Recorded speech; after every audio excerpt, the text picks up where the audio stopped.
back. Welcome back. Welcome back. Uh-uh. I'm doing a video. He just started barking because he heard me doing a video. No. Um. Welcome back to another Blunt Talk with Shane J. Alexander. Boy. How have y'all been doing out there? Did you miss me?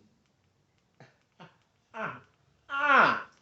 I got some stuff to report to y'all today. Let me tell you. You may see a smile on my face, but don't think I'm not going through it just like y'all be going through it.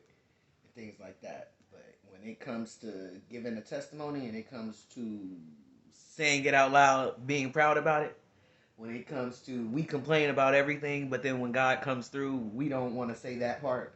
Yes, I'm that one. I'm going to always come back and tell y'all, yes, my prophecies are working. My prophecies are, I'm downloading something. God is downloading through me and I love it. Listen, remember back when I told y'all the Cecil Hotel wasn't a, how can I explain this to y'all? I told y'all basically I was going through a battle with the Cecil Hotel. Because I told y'all spiritually I could see what they were doing to people. Spiritually I could see what the place was doing. And it just wasn't giving. It wasn't giving life. It wasn't giving help. It wasn't giving sanctuary. I'm growing my hair out, y'all. It wasn't giving any of that. It was giving death. It was giving torture. It was giving, why are we here? Remember that? Remember when I told y'all that mark my father's words. And I hope Paula and Leslie and them eventually end up getting to see this because I'm not gloating about it. When I ask y'all to join the team so I'm not the only one having to download. I'm having to download about this, download about that, download about this. When you could be downloading about this, I could be downloading about that, and they could be downloading about this. We could all have our own little sectors, but I've been having to download by myself, do everything by myself.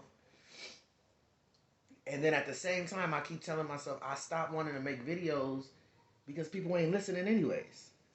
People are not listening. And I go over it every day and argue with God about it. They're not listening. Why do you want me to speak? What are we speaking for? You wrote a whole book called the Bible. Or at least you inspired a whole book called the Bible. And the majority of them don't even want to read that.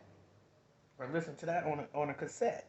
You know, everybody's writing their own stories, so to speak, and then subtracting who really is writing the story. But do y'all remember I even said this to the workers at the Cecil? And I remember, I'm going to tell y'all story time real quick. I remember a day I was there and the woman, Miss Hastings, Paula Hastings, had barely started working in the office there and something like that. And, you know, I thought we were building a rapport together. I understood that we were both supposed to be godly folk. I was supposed to be a godly person. Leslie Morales was supposed to be godly. Daniel Flowers was supposed to be godly. And Paula Hastings. We were all supposed to be there, I thought, to get people better, to help them grow. And upon me being there and watching these certain adults, because I think us as younger folk, and by younger, just mean my age was lower than theirs, but us as younger folk, we see the older folk and the way black people do it in our community. Well, you have to listen to them. They know better. They know more than you. They've been here longer. Just because you've been eating shit longer don't mean that you know better than me. I eat steak. You eat shit. Okay? So, in being there, I remember they were getting ready to start building for the clinic. And I want to, man, let me do this story time with y'all real quick. Let me stop. I want to even put emphasis on the fact that I had even spoken to my mother. If she ever comes into fruition where she is able to articulate and give the backstory of the things that I was telling her, of anybody, give the backstory of the things that I was telling them, I would really appreciate it. But I'm not holding my breath on it. But I remember being there and they were saying that they were going to build a clinic. The clinic, Paula Hastings was so excited because it was going to bring in more money. You know, she's driving a Mercedes. She has a house. She got kids, family. Black woman, okay? She want to get more money. She need more money for whatever investment that she's telling me God done told her to do. Okay, everybody.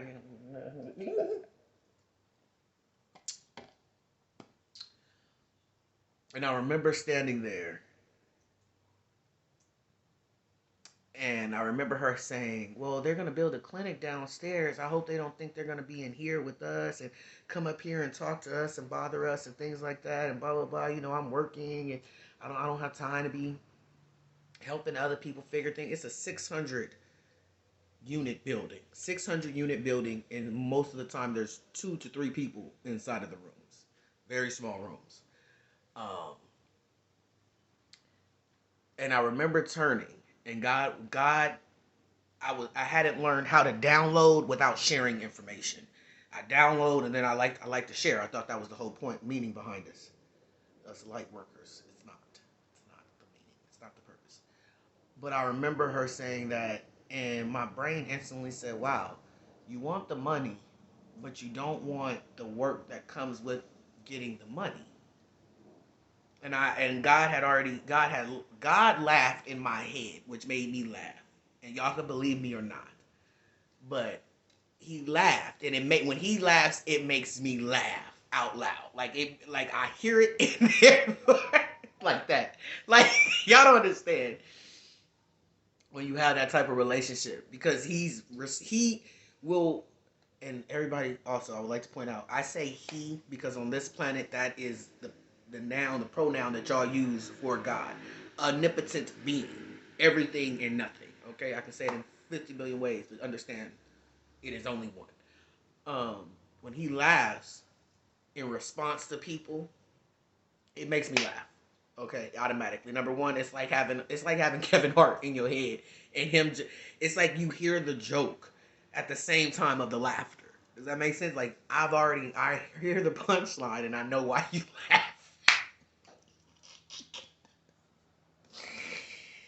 And he was saying the joke was God laughs at the thoughts and plans of man. He laughs at the plans of man. And God had such a deep chuckle that day, and I was so happy. And I don't even know. I think it was because I just had got my bike, and I was working at the sea, so I was making a change. I was helping people. I got sleep under my eye. My bad, yo. Still human, but he had chuckled when she said this. He chuckled. I don't know if you've ever heard your parent are like an older adult and you're trying to tell them something. Like, have you ever told an older adult like this? I just broke up with my girlfriend and they've left me and I'll never find another love. And that adult does that, like that chuckle, like, child, you don't know what you're talking about, like that. So I'm thinking back to it. He did a chuckle and it made me laugh out loud. And she was like, "What are you laughing about? What is so funny?" And first I shook my head, and that's what be getting me about people. First of all, if I'm talking to God, let me talk to God, baby. Just because you don't have the relationship that I have with Him, don't mean that it's not possible. And I just shook my head, and I was like, God said they're gonna be up here. They're gonna need your help. They're going to be in this office. It's a huge building of energy. They would have to learn from someone, right? I'm the youngest one in here. Mind you, Leslie is co-signing. Yeah, I don't want them in the office, blah, blah, blah. And Paula had the nerve to say to me, and she got a real bad attitude all of a sudden. "Oh, you can go ahead and finish going home. You can get out the office. You can leave. You can go home." And it always never surprises me how black women are so quick to claim a property or an area as their own all of a sudden. All of a sudden, you own this entire office because I'm a black man and I'm young. So you can tell me, get out. All of a sudden, I'm just a subordinate. I'm running up and down these stairs. I'm unlocking doors that I shouldn't even have keys to. I found the keys to the Cecil Hotel multiple times. Daniel Flowers lost his keys. I found them. His workers left keys inside of doors. When I say keys, I mean the master key to the entirety of the building. If anyone else had found them, anyone could have walked into any woman's room, and I made different videos about this, so you know I'm not lying. Anybody's room, any area of the building. I was a better manager. This is all coming into something too, by the way, but we're gonna have a talk first. So she's telling me you can just go you can go and you can just go ahead and go home. Mind you, my home is 6 floors up. Okay, I live here, and you can just get out the office. No, no, I don't want to talk to you anymore. Brushing me off like this, and I remember my brain went, "Oh, I'm supposed to be a person of God." I said, "Are you?" I remember like yesterday. I really did this with my head. I said, "Are you serious right now?" Oh, I'm very serious. I'm very serious. You need to go home and ask God what's your problem. You need to go get a better relationship with God. Do you remember saying that to me, Paula? That I needed to go get a better relationship with God? I hope you watch this one day. Anybody else that I remember calling. Really, it's only my mother that could probably be the only witness to the majority of this nonsense that I've went through in my life. But I wonder if Paula remembers saying that to me. Then I had decided, I don't know if y'all remember, since I was working at the Cecil and I had got attacked the second time, that I wasn't going to work there anymore because I wanted to try to speed up my emergency housing voucher. Remember that, guys? I was supposed to be getting out of there. They talking about, oh, we'll give you your voucher within 3 months. We'll give you your voucher within 6 months. It took a whole another year and six to 7 months for me to even try to get the voucher, and then another couple months for me to have to try to move. And all during that time, I had started working. During that time, I started working at the clinic called Wesley Clinic, I believe. Wesley's Clinic. And that was who was also supposed to be opening up a clinic inside of the Cecil. I figured, well, I would start working at MLK because that's where I got hired, MLK Hospital, um, over there in Compton. I only had my little bike to get there, my bike or the bus, and I was working overnight. I was leaving downtown Los Angeles in the middle of the night, fighting the rats, trying not to let them up on my bike because they needed a ride too, and going all the way to Compton in hopes that when the clinic opened downstairs that I could just again be close enough to my dog because he lived there at this time. By this time now we had a cat as well. Um, I always spoke on the different type of fires, the different type of emergencies that went on at that building, so I didn't want to have to work too far. So in my mind, I had thought, okay, I'll get hired. I don't know if y'all remember, but I even did the interview while I was still working at the Cecil. They had the interviews at the Cecil Hotel, and I did my interview there and got hired. Thank you God for that. And I went ahead and started working at MLK because I figured, like I said, I would work at the Cecil at once they actually got the clinic open. Now, mind you, God had already explained to me, and I explained this to my mom. I do not think that clinic will open. My father has explained to me that he is going to make things anew, and he can't make things new like this.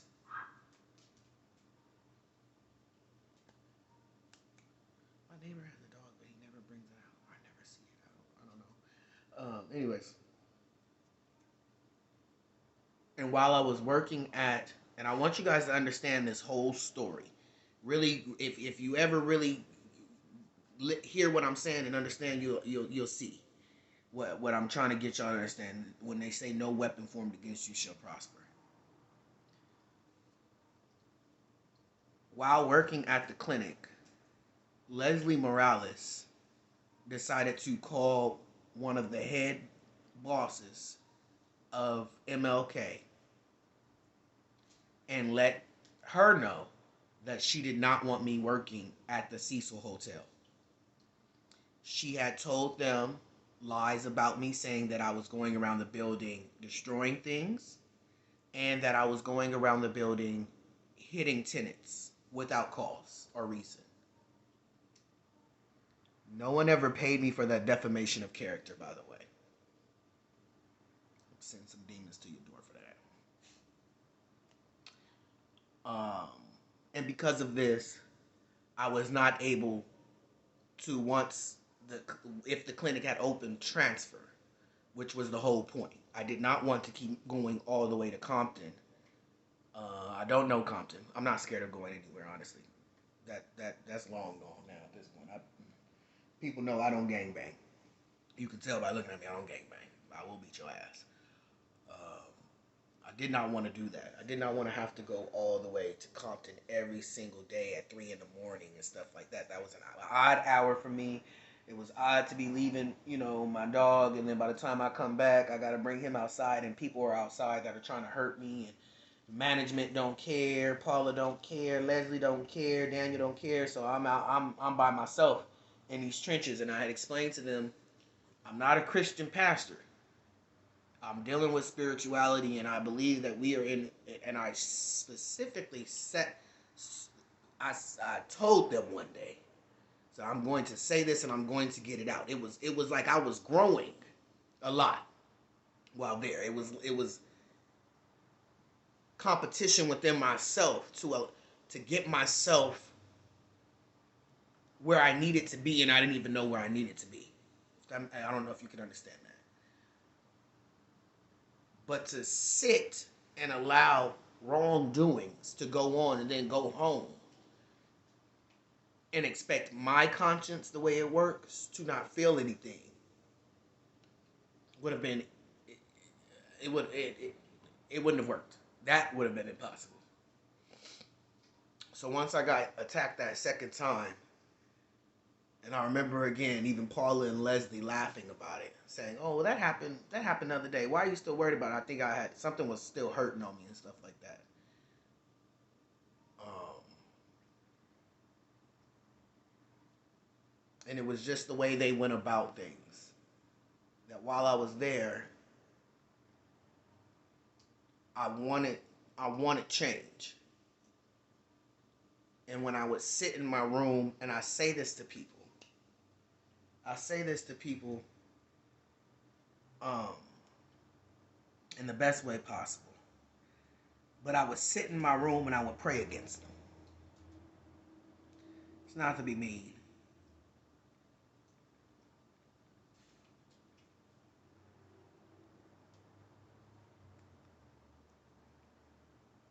But I knew things were not going correctly. I know that people must die and pass away, but I know that we are not supposed to give a lending hand in it. And I, just like working in pharmacy, I came to the conclusion that I was giving a hand in it. Um, Even to talking to Paul and Les, well, no, just keep the job and keep getting the money, and and blah blah blah, and the clinic's gonna open soon. It was dreams upon dreams upon dreams. Oh, I remember Leslie telling me, yeah, you can move to the 15th floor since you're working here, and you wouldn't even have to pay rent or anything like that, and blah blah blah. Hopes and dreams that never came to fruition. Everything that I got, I had to work for myself. Besides the hand-me-down furniture, hand-me-down clothes, hand-me-downs that they tried to bestow upon me as though I was a king. But I just remember. I remember. That's the sentence right there, period. I remember.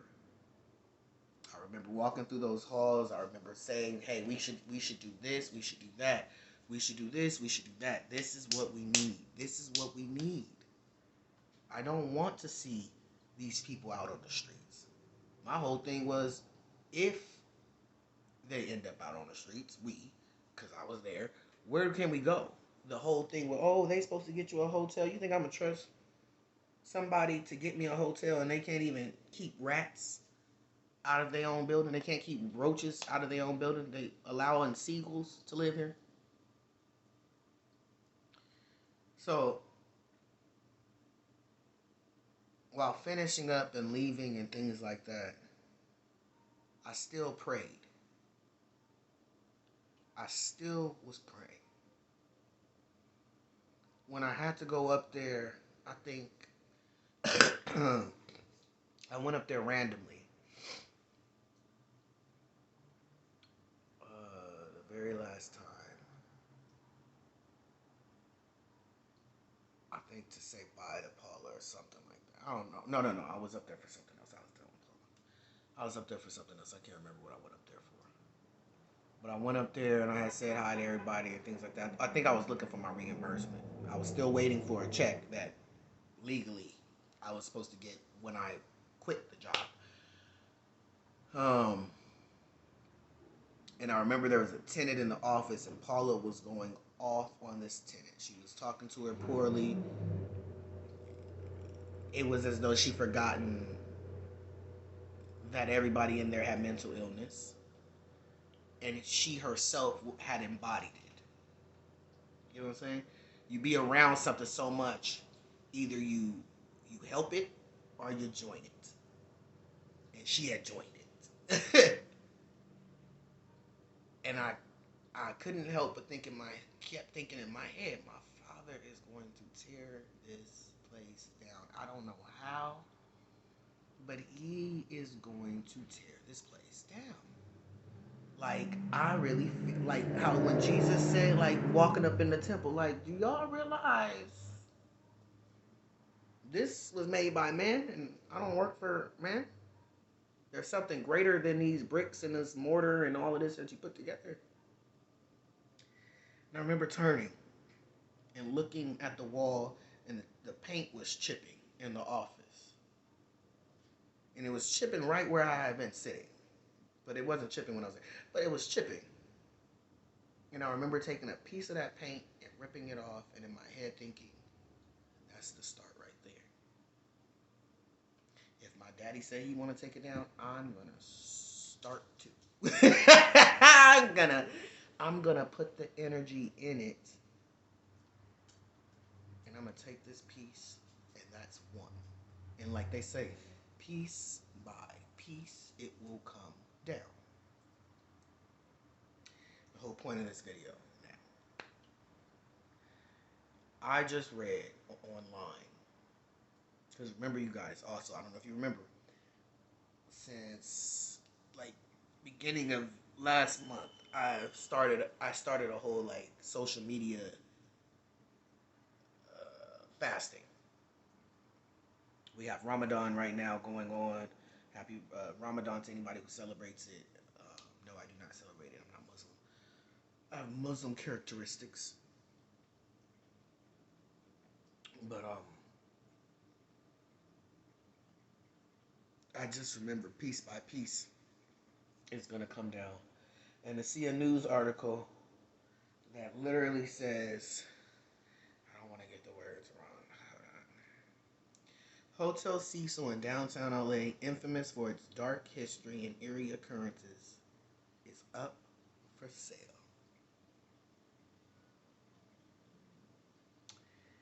It's up and it's stuck. When y'all thought I was crazy, and I am, I'll cash that in. Maybe crazy, but my father is telling me things. And y'all are about to see over this next course of weeks, months, years, date. I don't care how it go. You about to reciprocate.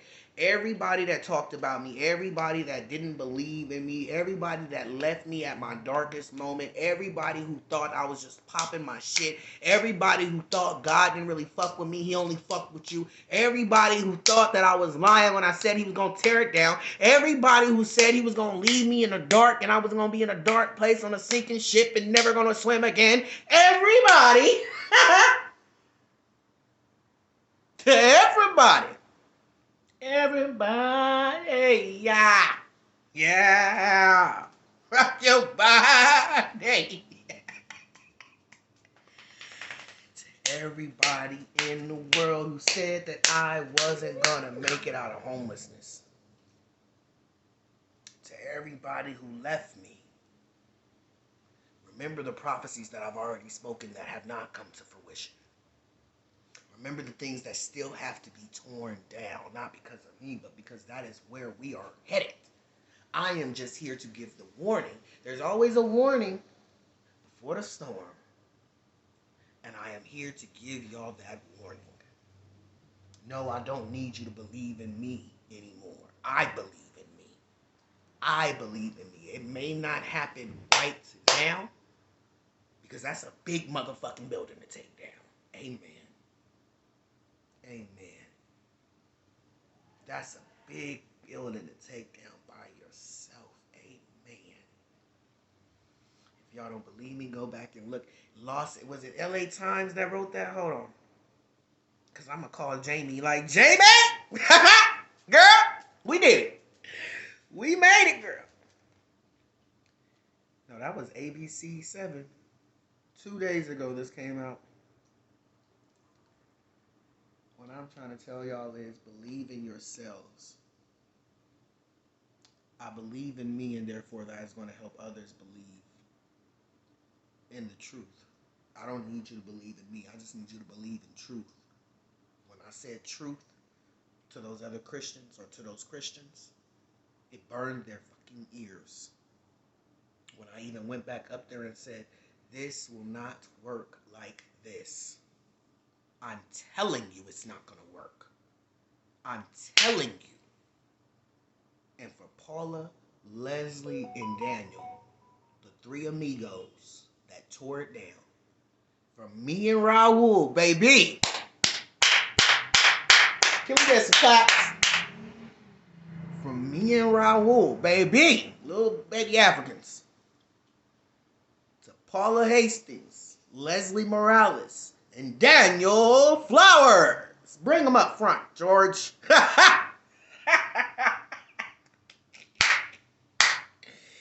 And at the head of